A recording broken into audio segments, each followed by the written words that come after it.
السلام عليكم ورحمة الله وبركاته. حابب أشكر حضراتكم على إتاحتنا الفرصة إن احنا نكون موجودين النهارده مع موقع أهل الأهلية. كل الشكر للدكتورة شيماء العدل، كل الشكر للسادة الحضور، كل الشكر للباشمهندس أحمد رائف الأمين العام لحزب حماة الوطن ومحافظة الأهلية. تحية من فضلكم، تحية للباشمهندس أحمد رائف رئيس الغرفة التجارية وأمين عام حزب حماة الوطن ومحافظة الأهلية.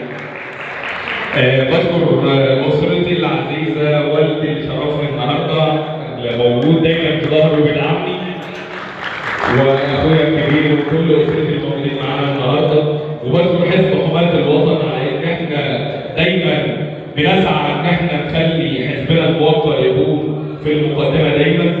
بشكر حضراتكم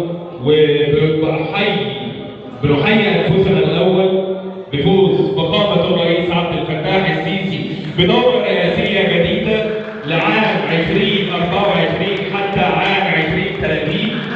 بشكر حضراتكم جميعا وكل عام وحضراتكم بخير، والسلام عليكم ورحمة الله وبركاته.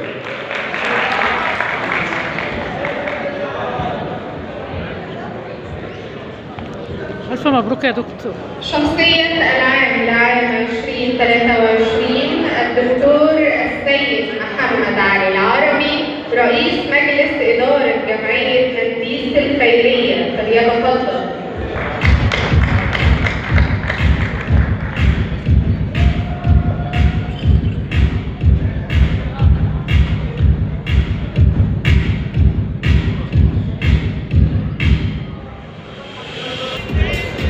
بسم الله الرحمن الرحيم. اولا انا بحيي حضراتكم جميعا وبحيي كل الحضور، بخص بالذكر طبعا اخويا الكبير واستاذي الدكتور محمود رضوان والمهندس احمد رعب والساده الافاضل الموجودين.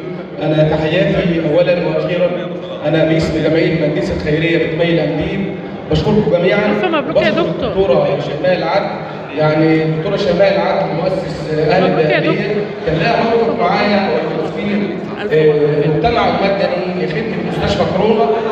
الدكتوره شيماء في يوم من الايام رنت على حالات كانت موجوده في المستشفى وبتوصي عليها، يعني ربنا يبارك فيها ويديها الصحه، كانت مهتميه جدا بالعمل الخيري معانا ومشارك اساسي معانا في خدمه اهالينا، لخدمه كل المرضى. فانا هنا بشكر بكل اهالي محافظه